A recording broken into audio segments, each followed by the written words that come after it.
Hello and welcome to Just Jets episode number 140. What is going on? I am Matt O'Leary, going to be hanging out with you for the next little bit. Don't you love it? We have a new logo. We have a new intro, some new branding, a little bit of a change up. And want to shout my guy Kevin from Saxon Sound for the new intro. I worked with him the last little bit working on this, and just wanted to give a shout out to him. He has a YouTube channel where they do like different kind of playlists. For instance, I've been really big into the St. Saxon Lofi playlist. It's super relaxing. I put it on when I am editing videos or editing this podcast even. I'll have it on in the background. It's really nice to have while I'm doing some work. They even have a Halloween playlist going on right now. So if you're into that kind of thing, Halloween is coming up. So it might be worthwhile to check out. So just want to thank him and St. Saxon Sound. All their information's in the description. They'll be in the description going forward. But just want to thank them for the beautiful logo and new intro here. Lovely, lovely stuff. We have a big episode to get into today where we're going to be talking about why the New York Jets need to get some revenge against those New England Patriots. We'll get into your voicemails talking about the 5-2 Jets, some unfortunate injury news for the New York Jets as both Breece Hall and Elijah Vera Tucker are done for the season. The Jets make a trade. They bring in James Robinson, a deal that I really like a lot. But before we get into today's episode, I mean, you guys should know the drill by now. It is scary season, spooky season. Michael Myers sure is scary, but the last thing you need is to be hairy this Halloween. Luckily, our friends at Manscaped launched their 4th generation performance package to make sure your pumpkins get the ultimate carving experience on this spooky day. Turn your bite-sized treat into a king-size candy bar and join the 6 million men who trust Manscaped by going to manscaped.com for 20% off and free shipping with my code JETS20. That is JETS20 for 20% off and free shipping. Get yourself something nice. It is trick or trim. Let's hop into the episode today. I'm excited about it as literally, my note is Jets revenge on Patriots. And last night, or I guess 2 days ago by the time you were listening to this, the New England Patriots played on Monday Night Football against the Chicago Bears, a game in which most people anticipated the doors getting blown off for the Chicago Bears. Justin Fields hasn't been playing great, although he played pretty good the other night. And, the New England Patriots did not look very good as they lost in their own building, 33-14. Now, Mac Jones made his return for the New England Patriots. He threw 6 passes, 3 of 6, 13 yards, 2.2 yards per attempt. He threw a pick. In comes Bailey Zappi. Oh, everybody's favorite hero, man. The next Tom Brady. Yeah, 14-22, $185, 1 touchdown, but 3 turnovers, 2 picks, and a fumble. If the New York Jets defense plays like it has the last few weeks, good luck to whoever the hell Bill Belichick decides to start, whether it be Mac Jones, whether it be Bailey Zappi. That's the thing. I don't think Bill trusts either of them right now. Obviously, he had an incredibly quick hook with Mac Jones, said he was going to be using both of them in the second half. He didn't. He stuck with Bailey Zappi, who was downright atrocious. And their running game didn't really get going with Stevenson only averaging 3.5 yards a carry. You had Damian Harris rush 3 times for 8 yards.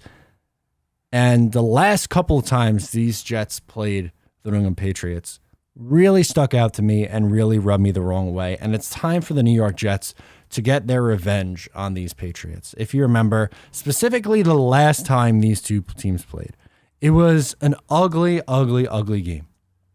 Ugly game, 54-13. And Zach Wilson got hurt on a borderline dirty play. Some people say dirty, some people say clean hit. You be the judge of that.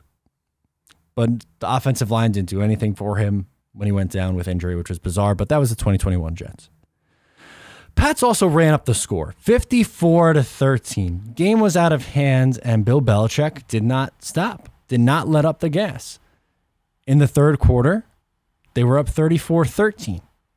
But you'd have a Damian Harris touchdown run, a J.J. Taylor 1-yard run, and then another J.J. Taylor 1-yard run.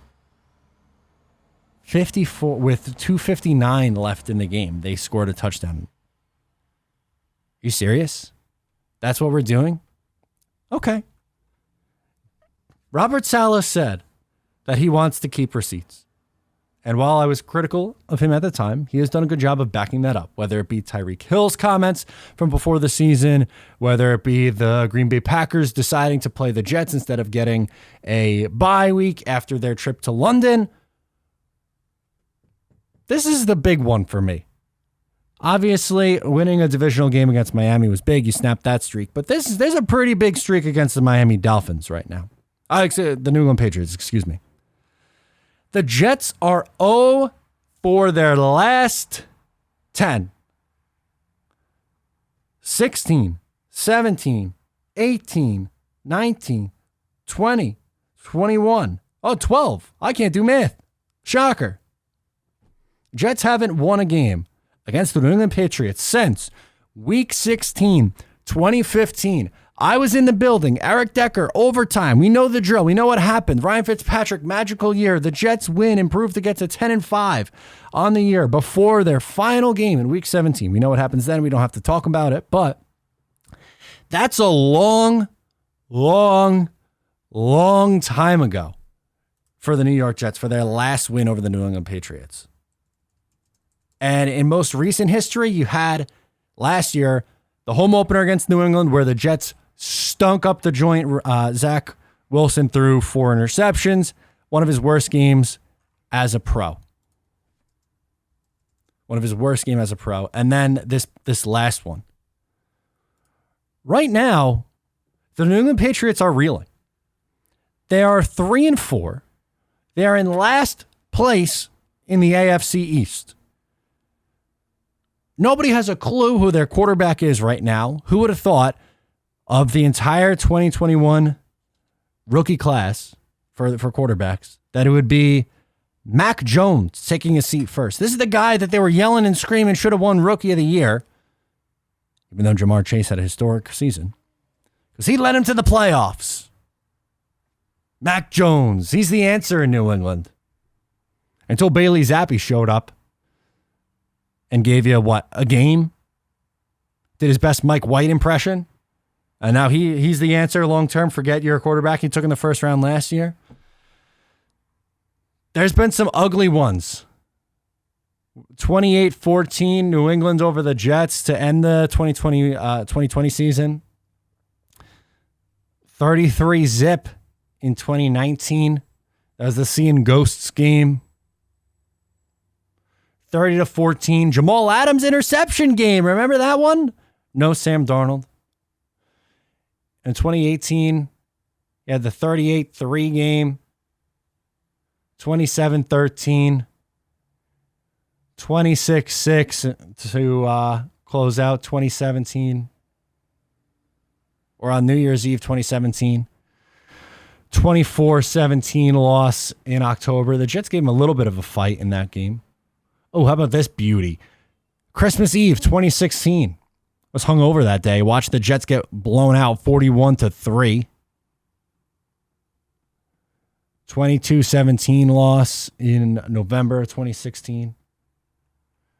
Those are the losses that we've seen. Very rarely has it been a tight game against these New England Patriots. Not anymore. That's changing.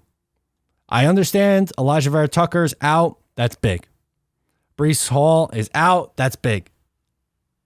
I don't want to hear the excuses for this game. There's no reason that you can't be competitive with the New England Patriots in your home building. Not a single reason. I don't care about those injuries with how good this New York Jets defense is. Right now, they are a top 10 defense in the NFL. They have wildly exceeded my expectations. Everyone wanted Jeff Ulbrich gone earlier this year. He's been fantastic. Fantastic for the New York Jets. And this Jets defense, I think, should be able to do just enough. I think they'll be able to do fine against those quarterbacks, whichever one starts. And sure, am I a little bit nervous about Zach Wilson in this game? I guess, but when you watch what Justin Fields did this past week, there's no reason for Zach Wilson not to show out. With his two running backs of Michael Carter and James Robinson, that's a fine duo. With Garrett Wilson and Elijah Moore back this week and We'll have to see about Corey Davis, but you brought in 2 tight ends for a reason. You have Braxton Berrios still. He might have to throw a little bit more this week. He wasn't good against Denver. That's not breaking news, and he wasn't that good against Green Bay. But he was fine against Miami, and he was great in the fourth quarter against the Pittsburgh Steelers. Win a big game at home against arguably your biggest rival, at least in my eyes, to my generation. Other generations might say the Miami Dolphins, and I get that. My opinion, the biggest rival, the team that I hate the most, the team that ran up the score on you 54-13 last year. Remember that. It was the game where Zach Wilson got hurt, derailed the Jets season. They embarrassed you. They thought so low of you that they ran up the score. And that's not uncommon for Bill. He does that constantly. He hates the Jets, and we hate him. And it's time for the New York Jets to get it in gear at home in their own building on a 4-game win streak. They're the hotter team right now. They're the better team right now, and they have more depth than the New England Patriots. Yes, New England has the best coach of all time, and they're running on the coattails of a 20-plus year run. But that's not this year's Patriots. They are 3-4 and have a massive quarterback issue right now. They have no idea who the quarterback is. Not a single clue. And we'll see. This is a big test for this Jets team. If they are serious about making the playoffs, which, yes, that is a legitimate conversation. At 5-2, you could talk about being a playoff team. If the season ended today, the Jets would be the 5 seed. The first wild card spot in the AFC. Win this game against New England. And then, sure, you have a tough test against Buffalo. Well, you worry about Buffalo the next week after that. Whatever happens then, happens then. But you can compete with this New England team. You can't get pushed over. You can't lose 25-6 in your own building. You can't lose 30-27 in your own building. You can't lose 38-3 in your own building. Win this game. They can do it.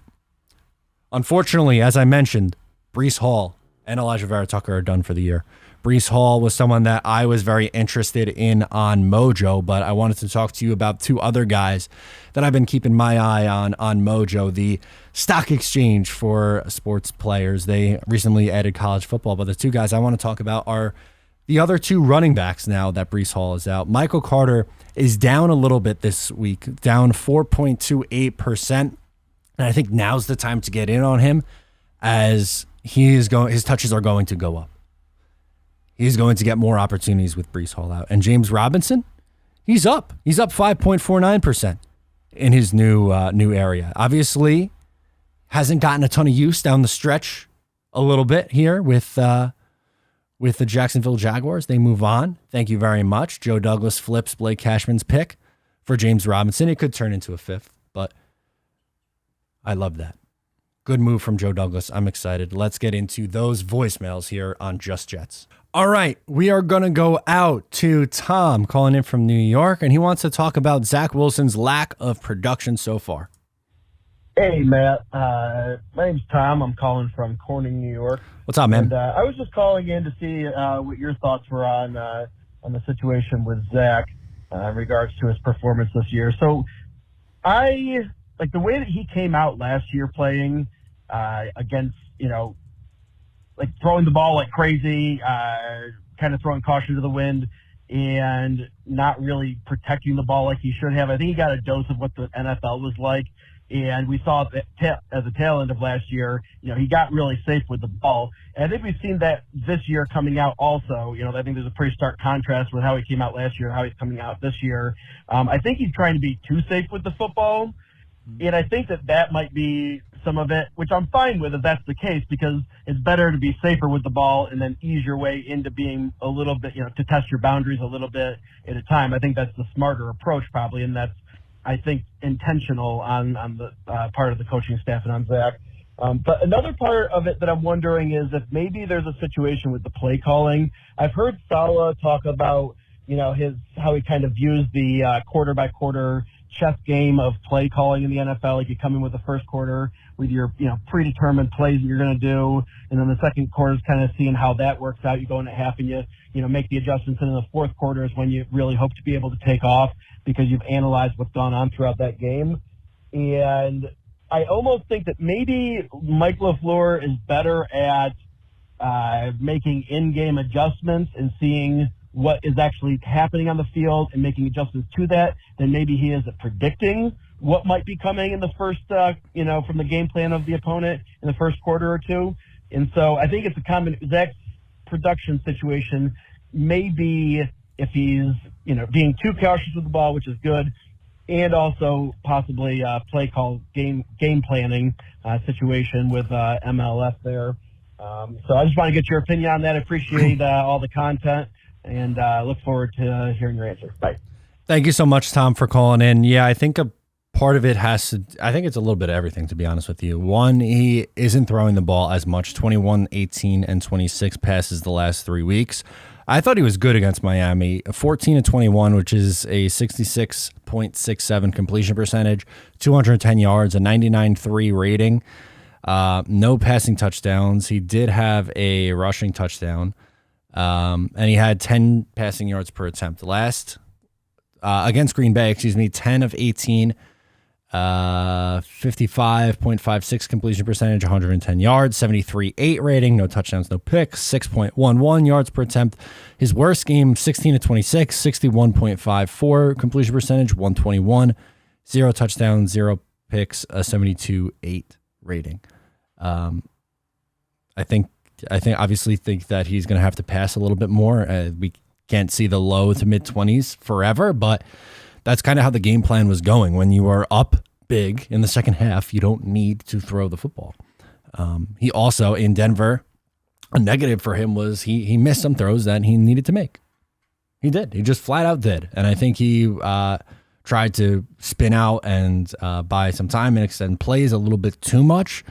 And that scared me slightly, but he has 17 career starts. 17. I'm not out on Zach yet. If you want to be, and I'm not saying you and Tom, but just you in general, whether the listener, the commenter, whatever, because there's a lot of Zach, discourse. I'm sure there are going to be a ton of other Zach calls on this show.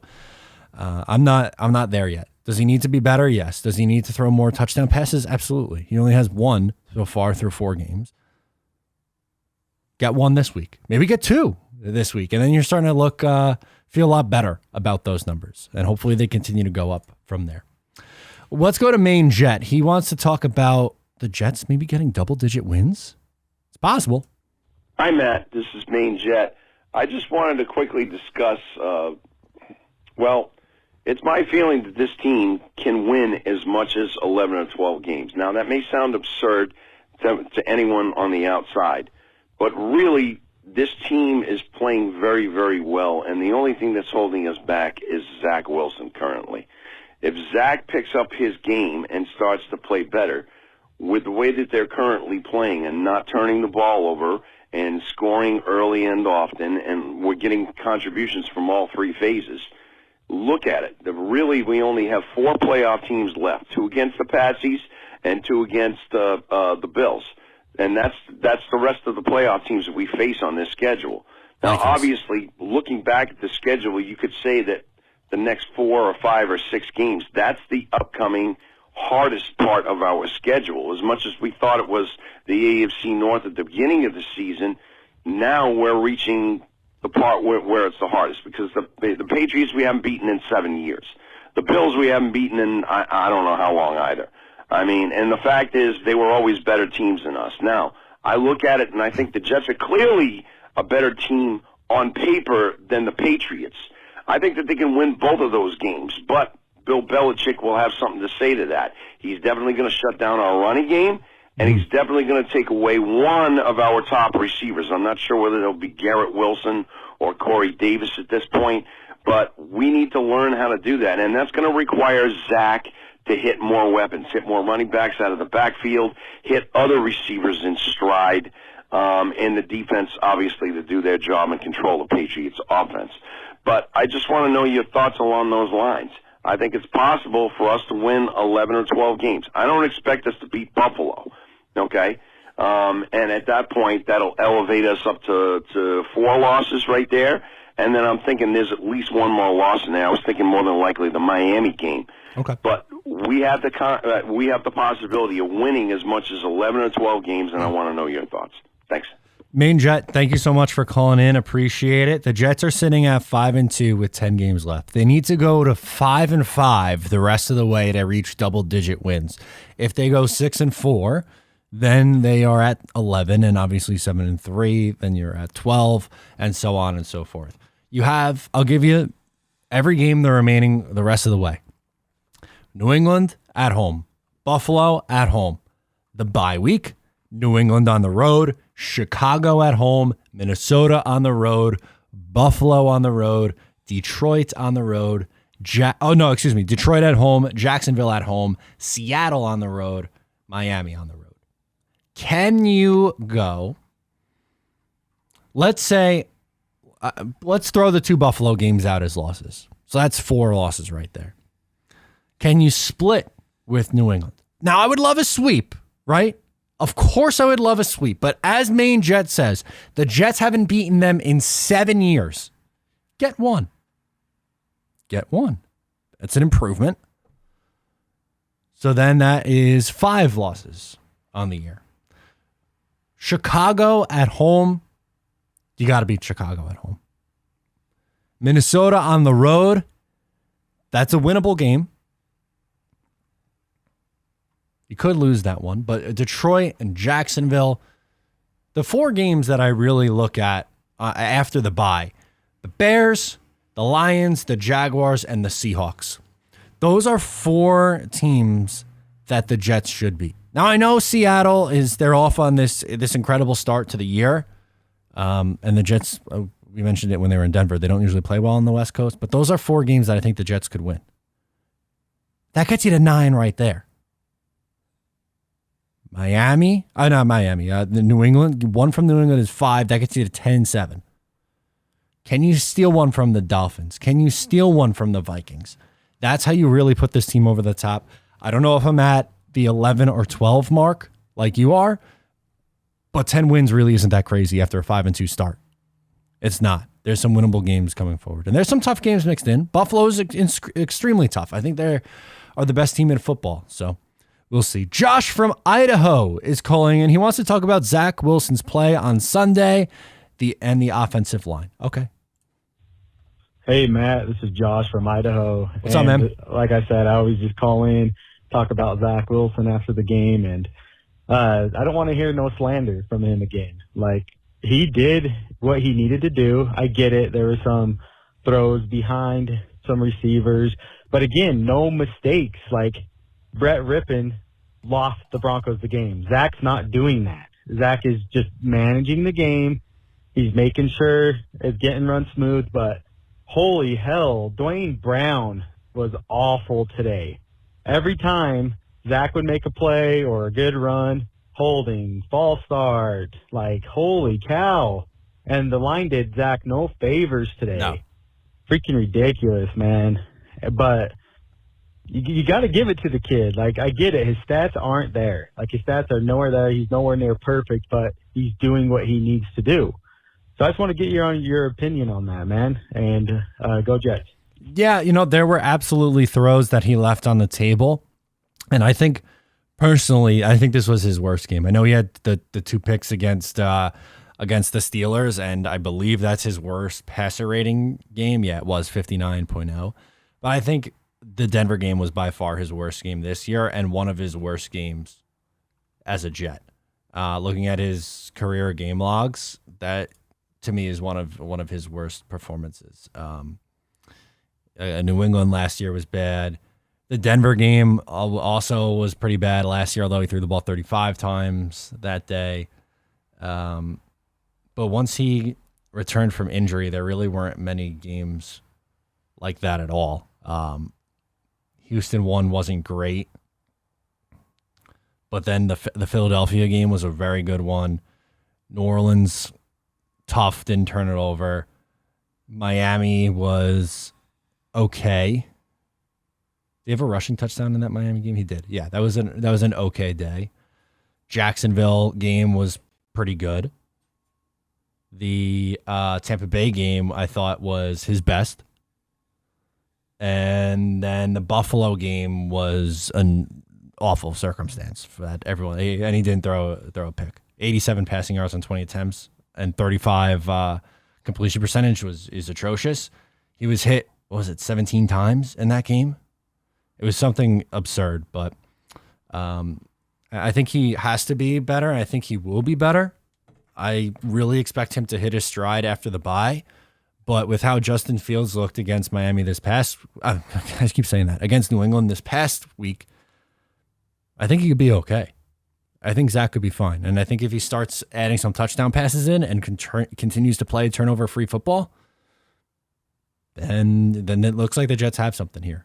So I'm not out on him yet. I know a lot of people are very upset with Zach Wilson. We'll see what happens with him going forward. Next up, no name on this call, but let's show some love to the special teams. Hey, Matt, I'm calling after the win. I'm feeling good about the Jets, but I heard the news about Breece Hall, and it sounds like he's ACL. It sounds like he's out, which is really bad. First, I want to give a shout-out to Greg Zerline and Braden Mann. After week 1, I was saying we should just cut the guy, pick up any punter, but he's been great. After it was like week 2, he threw that fake punt pass, and after that, he started playing good. So I think the guy just wanted the ball in his hands. He has been very good. He's been playing great. Those are the MVPs of the game in my eyes, those two. But I want to say, if Breece Hall is out for the year, I think we should make a trade. The first name that came to my head was Kareem Hunt. He's on this is the last year of the contract. He's going to walk. The Browns just traded a bunch of picks and are going to need some. And I don't think, I mean, I don't know. I don't know the asking price. But if it's a middle round pick, I would take a flyer on him because we got a good defense, and we're 5-2. We should make the playoffs. And once you're in, anything could happen. So I think it's important that we try to make a playoff push. And besides that, I don't know. I think we should make a trade if we don't get a running back to try to get a receiver. I was really high on the receivers coming into this year, but it just looks like guys don't get open. And if we're going to do this without Breece, we need people getting open. I don't know who to get in that term, but I'm down for a trade. I'd have to look at the names and stuff, but yeah, just call him to say that. Thanks, man. No problem. Appreciate it. Thank you so much for calling in. Obviously, James Robinson was added after this call. Happy about that. Love that deal for the New York Jets, and I don't think they're done. I think it's possible that they could trade for an offensive lineman, whether that be a Conklin. I think Laramie Tunsil's a name that's going to get brought up a ton. That's probably a little bit unlikely, at least in my opinion, but because of the cap number and the big money that is tied to him going forward. But I'm glad that the Jets added James Robinson. I think he is going to be an extremely important piece for this team down the stretch. I love that he's an RFA. You can bring him back next year for relatively cheap, or if you assign a 10, something on him and a team signs him, you get a draft pick back. It sounds like a win-win to me. I think he sticks though, especially if Breece Hall's return carries over into next year. I hope it doesn't, but if it does, then I mean, worst case scenario or best case, actually, let's do that. Best case scenario, you have a running back room of Breece Hall, Michael Carter, and James Robinson, all 25 years or younger. That's fantastic. I love it. Next up, who's this? Uh-oh, we have a Pennywise calling? Oh, boy. Hello, Matt. It is your old friend, Pennywise the Dancing Clown. Boy, what a game last Sunday. But I'm looking forward to this Patriots game because I do not fear the Patriots. They are 8-18 against teams over 500 since winning Super Bowl 53. That's a good stat. In those games, they allow 344 yards of offense per game and have given up on average 24 points per game. If you fear that team, you fear that team, you are fool. Very foolish. Sorry, I can't keep that up much longer. But yeah, it's me really messing with you. I try to keep it expensive. But yeah, like I said, the Patriots do not beat quality opponents anymore. That's all. And for the Tim Curry fans out there, I'll do this. Do you have Prince Albert in a can? We have to let the poor guy out.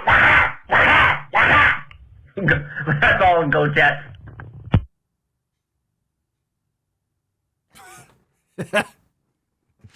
One of a kind, that Vinny from Peekskill is. Wow.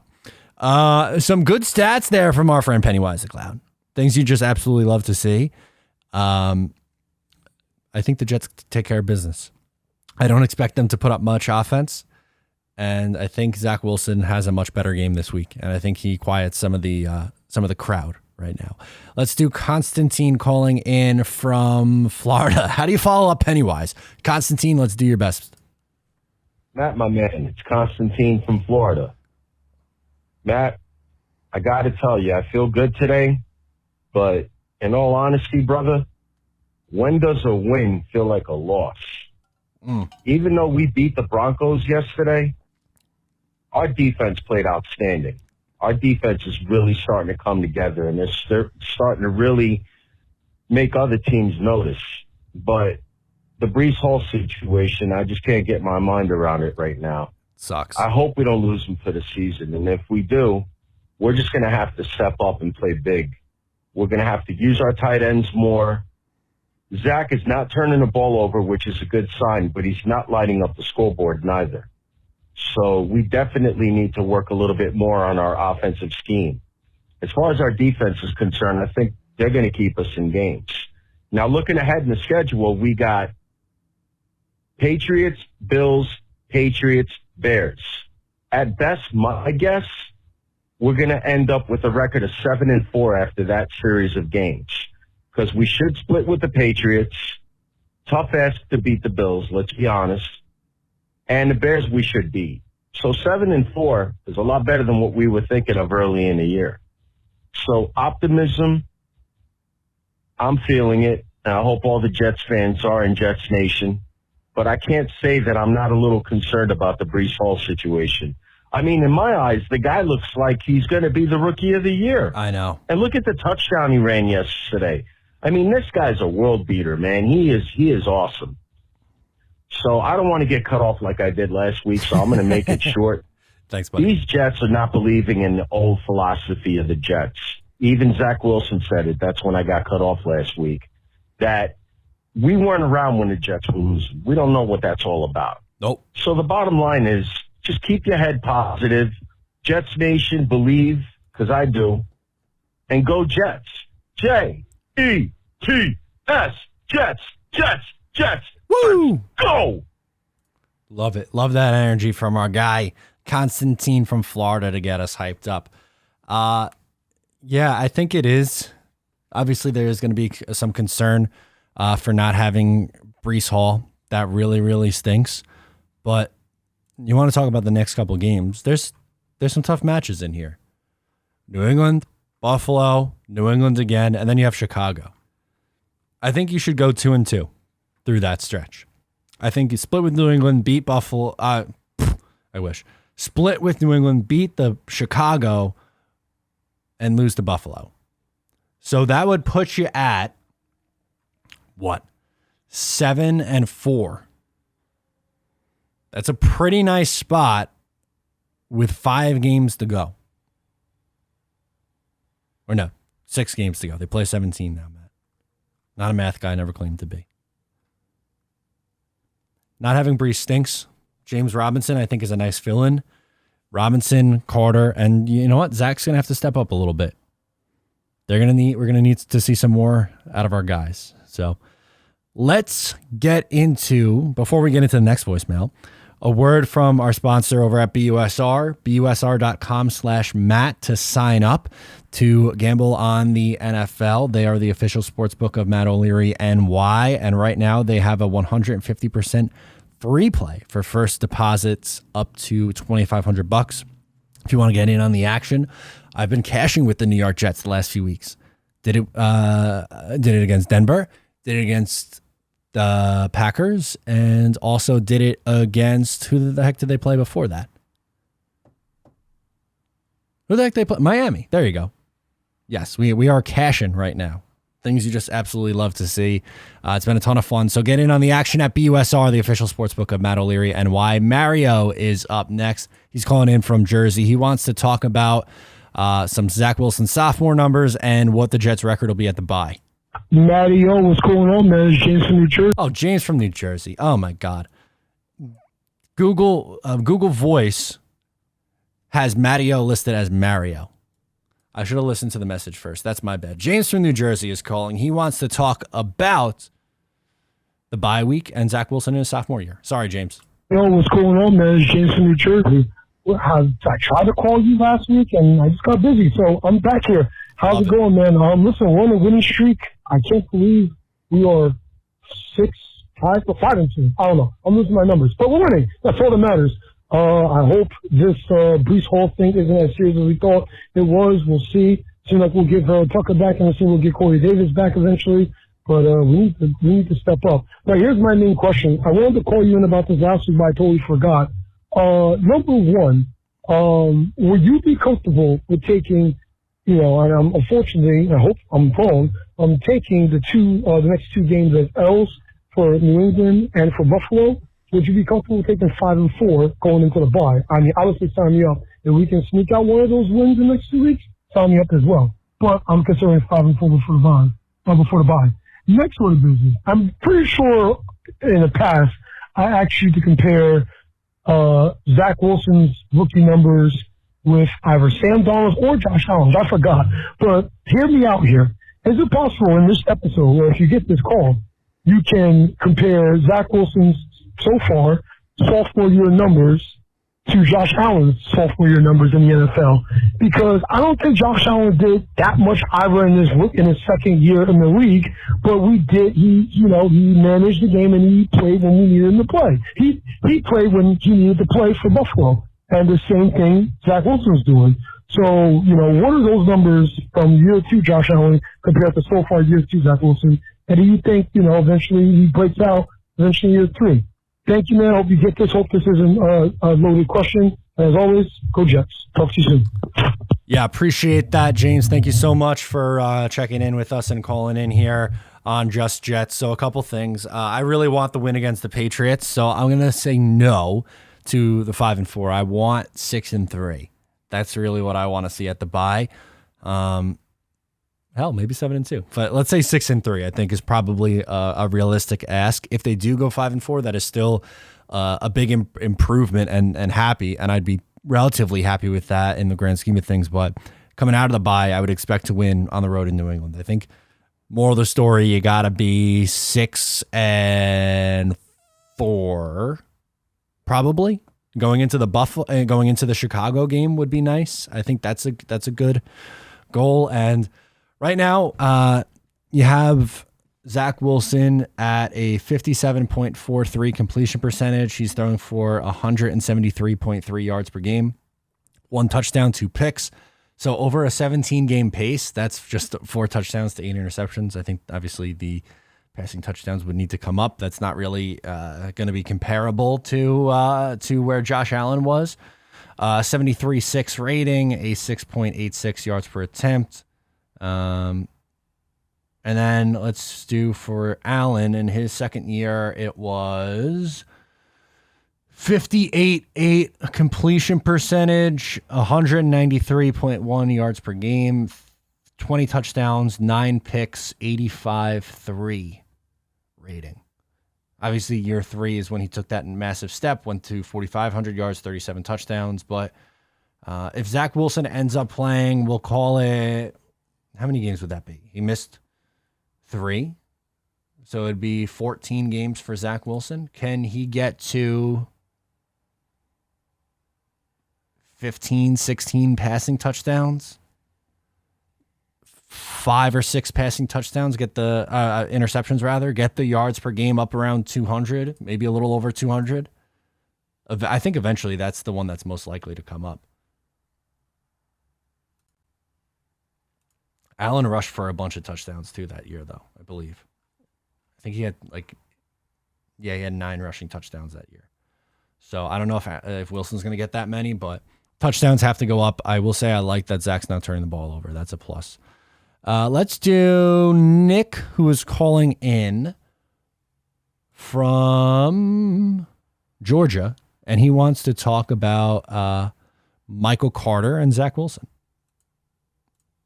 Hey, Matt. So I'm calling you on a Monday, Victory Monday, for the 4th Monday now in a row, which feels pretty good. But this is Nick from Georgia. Nice.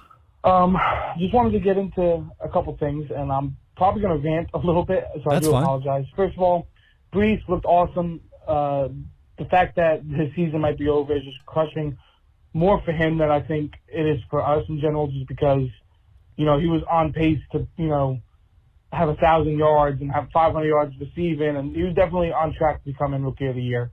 So I definitely feel bad for him.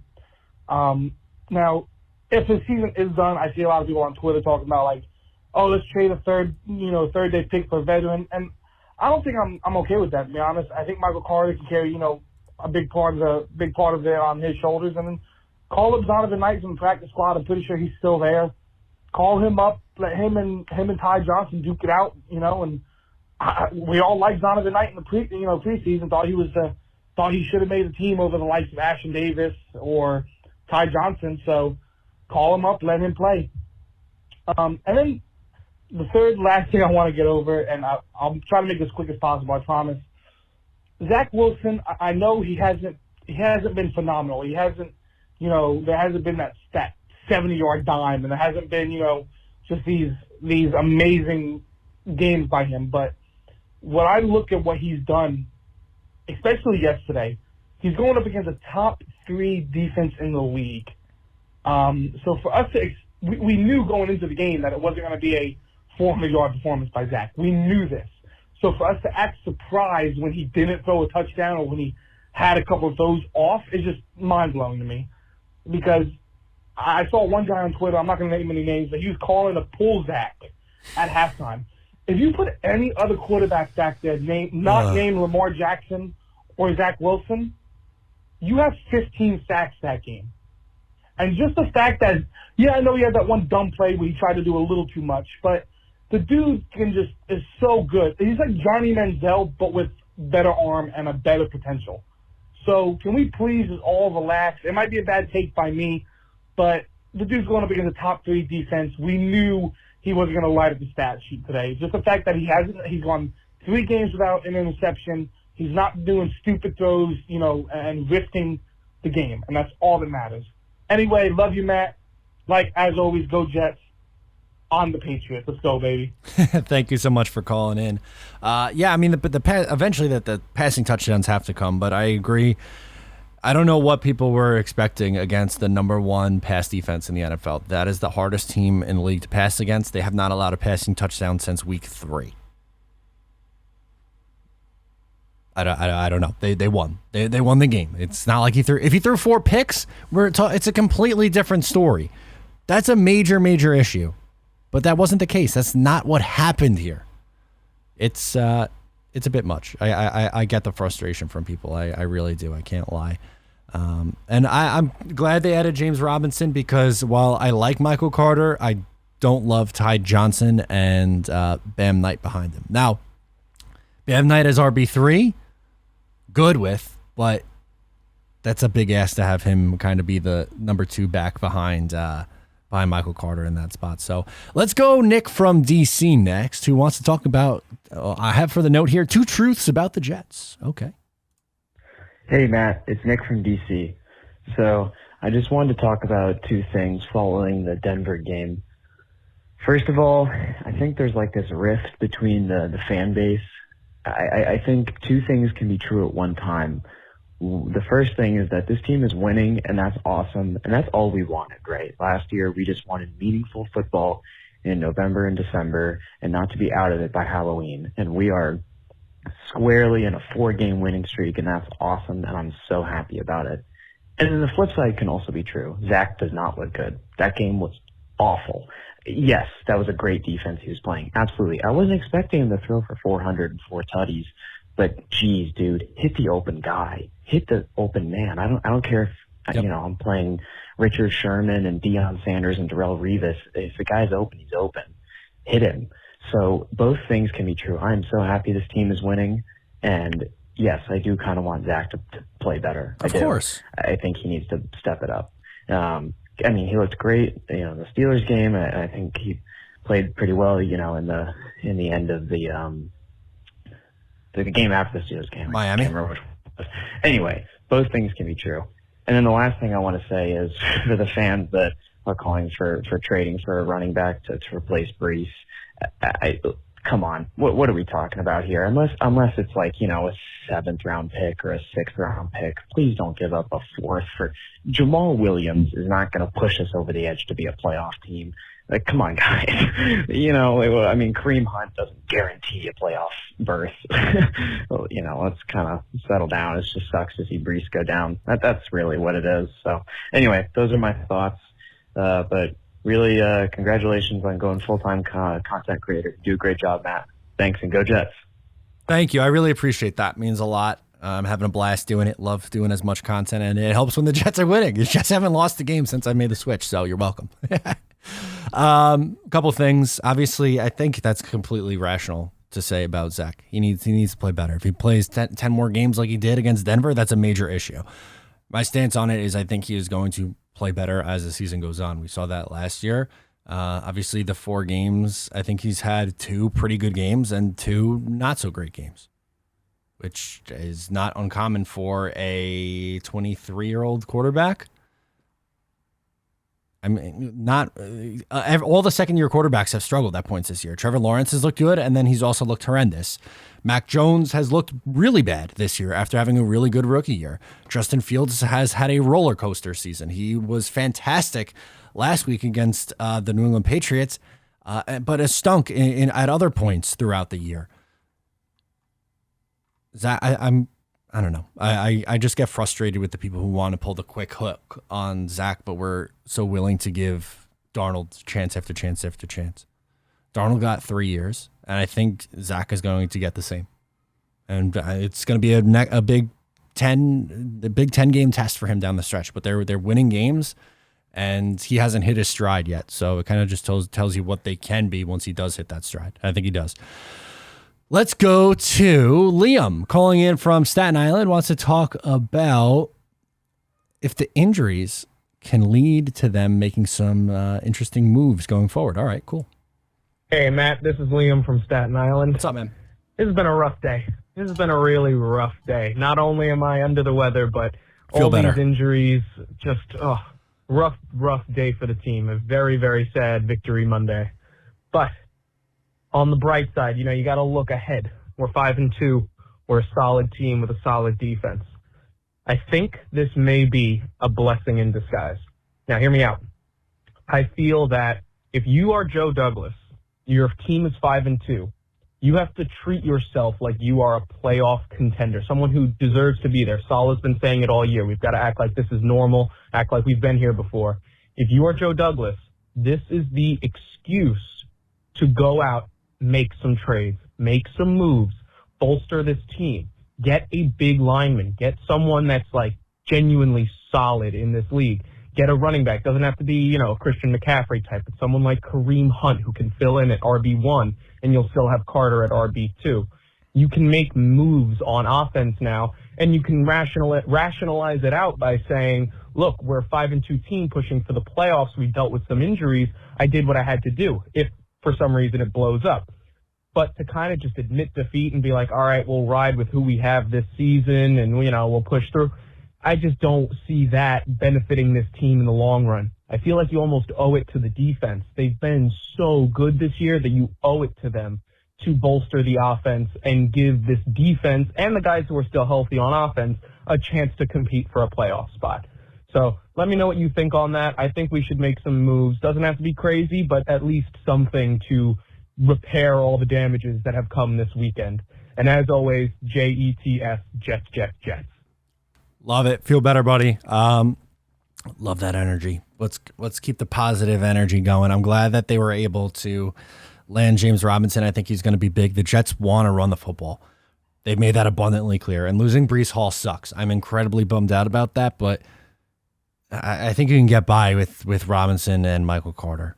And yeah, Zach is going to have to step up. It's been a common theme in this episode, and that's okay. You're 5-2 with a winnable game at home, division rival. Crowd should be going bananas at MetLife. Bananas at MetLife Stadium.